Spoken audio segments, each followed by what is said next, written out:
Hi viewers, welcome to our channel. మనందరికి తెలిసిందే power star Pawan Kalyan గారు డిప్యూటీ సీఎం హోదాలో పలు శాఖలు నిర్వహిస్తున్న సంగతి మనందరికి తెలిసిందే. అయితే ఈ సందర్భంగా పవర్ స్టార్ పవన్ కళ్యాణ్ గారు ఒక ప్రభుత్వ మీటింగ్ లో ప్రసంగిస్తుండగా ఆయన అభిమానులు కొంతమంది ఓజీ ఓజీ అని అరవడం మొదలు పెట్టారు. దీంతో సీరియస్ గా మాట్లాడుతున్నటువంటి పవన్ కళ్యాణ్ గారు సడన్ గా స్పీచ్ ఆపేసి మీరు సినిమాని సినిమాలాగే చూడండి, రాజకీయ జీవితాన్ని రాజకీయం లాగే చూడండి అని అయితే వార్నింగ్ ఇవ్వడం జరిగింది. అదే విధంగా సినిమాలో గనక ఒకడు ఓడిపోయి తిరిగి జీవితంలో గెలిచాడు అని చూపించడానికి 2.5-3.5 గంటలు సరిపోతుంది. కానీ నిజ జీవితంలో ఒకడు ఓడిపోయి గెలిచాడు అని చెప్పడానికి ఒక 4-5 సంవత్సరాలు పడుతుంది.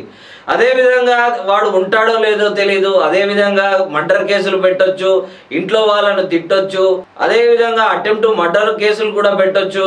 ఇలా రకరకాలైనటువంటి కేసులను పెట్టి ఇబ్బంది పెట్టి మనం అసలు చంపే ప్రయత్నాలు కూడా జరగచ్చు.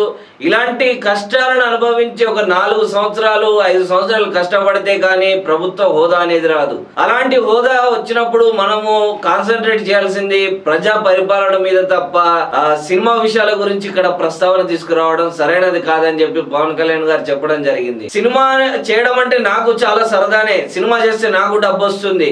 కానీ సినిమా అనేది కళల ప్రపంచం, సినిమా అనే రంగం వేరు, ఎంటర్టైన్మెంట్ అనే రంగం వేరు. సినిమాని సినిమాలాగే చూడండి, ప్రభుత్వ వ్యవహారాలను ప్రభుత్వ వ్యవహారాలాగే చూడండి.